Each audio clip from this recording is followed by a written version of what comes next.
Guys এখানে একটা মজার বিষয় হলো আমরা বাইকে করে পাহাড় দিয়ে যাচ্ছি।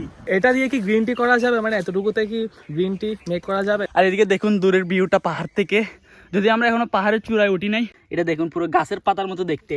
প্রথমে মনে করবেন যে এটা গাছের পাতা। এই গহীন পাহাড়ে আমরা কতগুলো গরু দেখতে পাইতেছি। এই যে দেখুন। আসসালামু আলাইকুম everyone, welcome to the little journey with Bahauddin. সবার সুস্থতা কামনা করে শুরু করছি আমাদের আজকের ব্লগ।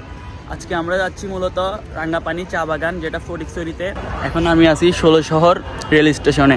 এখান থেকে আমরা একটা লোকাল ট্রেন ধরে আমরা যাবো নাজিরহাট প্রথমে, তারপর এখান থেকে আমরা রাঙ্গাপানি চা বাগানে রওনা হব।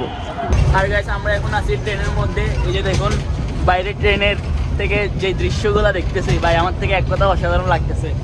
যদিও আমি এই প্রথম ট্রেনে উঠছি, এর আগে আমি কখনো ট্রেন জার্নি করি নাই। গাইস এখন আমরা নেমে গেছি নাজিরহাট রেল স্টেশনে। ১৬ শহর থেকে ট্রেনে করে আমরা এখন নাজিরহাট চলে এসেছি। এখন এখান থেকে নাকি আমাদের সাথে আরও দুজন যোগ দিবে, জাহান ভাইয়ের পরিচিত মনে হয়, ওরা নাকি এখানে আসতেছে। দেখি গাইস আমরা এখন আছি বাইকে। আমরা চুরকারহাট বাজার থেকে রাজার বাজারের দিকে যাচ্ছি বাইকে করে। আমরা মূলত ওই নাজিরহাট রেল স্টেশন থেকে নাজিরহাট বাজারে এসেছি 10 মিনিট হেঁটে। তারপর ওইখান থেকে একটা সিএনজি করে চুরকারহাট বাজারে আসছি। তারপর এখান থেকে এখন আমরা ইয়াতে যাচ্ছি, রাজার যাচ্ছি। আর আমরা রাজার বাজারে এসে এখানে দেখেন ওই চা বাগানে দেখা পাই গেছি। আর ওই ভাই হচ্ছে আমাদেরকে নিয়ে আসছে এখানে। আর আমার বন্ধু পিছনে বসে আছে। আর এই দেখুন পাশে গ্রাম। আমাদের সাথে যারা আসতেছিল বাইকে, ওরাও এদিকে আসতেছে, ওদের জন্য দাঁড়ায় আছে আমরা মূলত, ওরা আসতেছে। গাইস এখানে একটা মজার বিষয় হলো আমরা বাইকে করে পাহাড় দিয়ে যাচ্ছি, আর এখানে আশেপাশে হচ্ছে যে চা বাগান। গাইস এই বিষয়টা আমার থেকে খুবই ভালো লাগতেছে। এই যে দেখুন আমাদের সাথে ভাইয়া দুইটা যোগ হইছে। ভাই আপনার নাম কি? ভাই আপনার নাম মানিক। ভাই আপনার নামটা তো তখন বলেন নাই। শফিক। এই ভাইয়া নাকি বলতেছিল, এখান থেকে একটা পাতা ছিঁড়ে বলতেছে এটা দেখ গ্রিন টি হবে নাকি। নাম হচ্ছে শৌভিক, বাট আমাকে সবাই শৌভিক কেন রাখছে ভাই? ভাই এখন কথা হচ্ছে যে ওইটা বড় কথা না, বড় কথা হচ্ছে আপনি এখান থেকে একটা পাতা ছিঁড়ে বললেন যে গ্রিন টি হবে নাকি। এটা লজিকটা বুঝলাম না আমি ভাই। আমি জিজ্ঞেস করছিলাম যে হ্যাঁ এটা হচ্ছে বেসিক্যালি হচ্ছে চা পাতা। হ্যাঁ চা পাতা। তো এটা তো হচ্ছে প্রথমে প্রসেসিং করে দেন হচ্ছে শুকানোর পরে হচ্ছে চাটা মেক করতে পারে। আমার প্রশ্ন হচ্ছে এটা দিয়ে কি গ্রিন টি করা যাবে? মানে এতটুকুতে কি গ্রিন টি মেক করা যাবে? এটা তো আমারও প্রশ্ন। এটাই হচ্ছে প্রশ্ন। আচ্ছা ঠিক আছে। এই জাহান ভাই আপনি বলেন হবে নাকি? কিরে ভাই বলেন না কেন? ইয়ো বয় জাহান ভাই এখন ইয়ো মোড়ে। জাহান ভাই এখন এখানে কম হলে 1000 ছবি তুলবে। আর এখানে হচ্ছে যে আশেপাশে প্রকৃতিটা অনেক সুন্দর। এটা কোন জায়গা আমি জানি না একজ্যাক্ট। এখানে দূরে ওই পাশে নাকি হচ্ছে যে চন্দ্রনাথ পাহাড়, যেটা শুনতে পাইলাম এখান থেকে। আর এখানে ওরা বসে আছে, ভাই ব্রাদার সবাই বসে আছে এখানে, চিল করতেছে। একটা ছোটখাটো একটা অ্যাডভেঞ্চার। গাইস আমরা এখন পাহাড়ে ট্রেকিং করতেছি, ট্রেকিং করে আমরা উপরে উঠতেছি।